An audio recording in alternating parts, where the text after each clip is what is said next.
Ils ont illuminé nos écrans, bercé notre enfance, incarné nos émotions les plus fortes. À travers leur rôle, ils nous ont fait rire, pleurer, rêver. Ils ont été des visages familiers dans nos salons, des voix que l'on reconnaissait sans même les voir. Et pourtant, derrière les sourires, les paillettes et les projecteurs, il y avait l'envers du décor.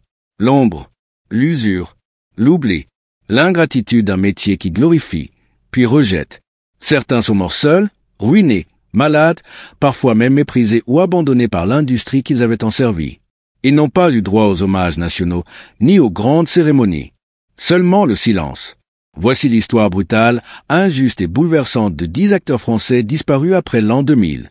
Des vies sacrifiées pour l'art. Des trajectoires brisées par la cruauté du temps, la précarité ou l'indifférence. Aujourd'hui, leurs noms s'effacent. Mais nous allons les faire revivre. Michel Duchossois, le géant invisible. Sociétaire de la Comédie Française, acteur de Chabrol et Costa Gavras, Michel Duchossois avait un CV long comme un roman. Mais il restait discret, humble, trop discret. Sans doute, il meurt en 2012. Pas de grand titre, pas d'hommage flamboyant. Juste un murmure pour un géant du cinéma français. Henri Tizot du rire aux larmes.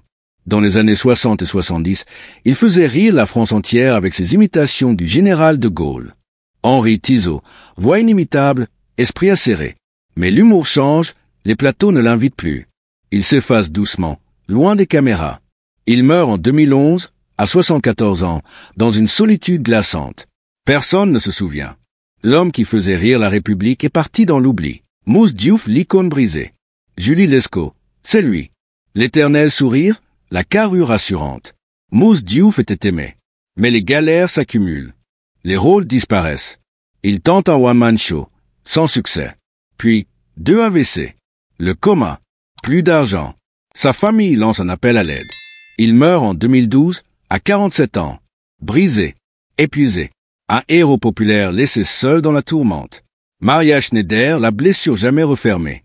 Elle n'avait que 19 ans. Maria Schneider croyait vivre un rêve en tournant avec Marlon Brando dans Le Dernier Tango à Paris. Ce fut un cauchemar. La fameuse scène au beurre, imposée sans son consentement, la hantera toute sa vie. Ce n'était pas du cinéma. C'était un viol. Ces mots résonnent comme un cri étouffé.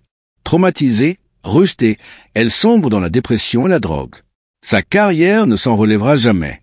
Elle s'éteint en 2011, à 58 ans, seule, oubliée. Jean-Paul Bonner, l'ombre au talent immense. Dans les choristes, c'était lui, le surveillant attendrissant. Mais Jean-Paul Bonner, c'est aussi plus de 100 rôles. Jamais en haut de l'affiche, toujours dans l'ombre. Il vivait simplement, presque pauvrement. Il meurt en 2013, dans le silence. Comme si 40 ans de cinéma ne valaient pas un souvenir. Si ces histoires vous touchent, abonnez-vous. Aidez-nous à raviver la mémoire de ces artistes disparus. Leur lumière ne doit pas mourir. Robert Castel, le rire silencieux. Pionnier de l'humour pied noir, figure du stand-up à la française, Robert Castel a fait vibrer les années 70. Sa voix, son énergie, sa tendresse. Et puis, plus rien. À sa mort, en 2020, aucun hommage national. Peu d'articles. Il s'éteint discrètement, à 87 ans. Le rire s'est tu, et personne ne l'a entendu. Claude Giraud, une voix sans visage. Gandalf, Sean Connery, Tommy Lee Jones. Toutes ces voix françaises, c'était lui, Claude Giraud. Mais derrière le micro, un acteur brillant, oublié. Fatigué de l'indifférence, il quitte le métier dans les années 2000. Il meurt en 2020. Sa voix restera à jamais dans nos oreilles. Mais son nom, lui, s'est effacé. Max Pécard moqué, ruiné, oublié. On se calme et on boit frais à Saint-Tropez? Oui, c'est lui. Max Pécard, roi du nanar, faisait rire les Français. Pas la critique. À la fin, il est ruiné, délaissé, moqué. Il meurt en 2003, oublié, malgré les rires qu'il a semés dans une génération entière. Dominique Zardi, le figurant de l'histoire. Il a joué dans plus de 600 films. Policier, voyou, concierge, serveur. Dominique Zardi, c'était l'homme de tous les rôles, sauf celui de la gloire. Il finit dans la pauvreté, vivant d'une maigre pension. Il meurt en 2009, sans article, sans fleurs. Le plus connu des inconnus. Jean-François Stévenin, l'artiste pur. Acteur, réalisateur, poète du 7e article. Il a travaillé avec Truffaut, Godard Rivette. Mais Jean-François Stévenin n'aimait ni les paillettes ni les compromis. Trop libre pour ce monde. Il meurt en 2021. Pas d'hommage national. Juste quelques mots discrets pour une œuvre rare mais précieuse. Derrière les projecteurs, il y a des hommes, des douleurs, des luttes silencieuses.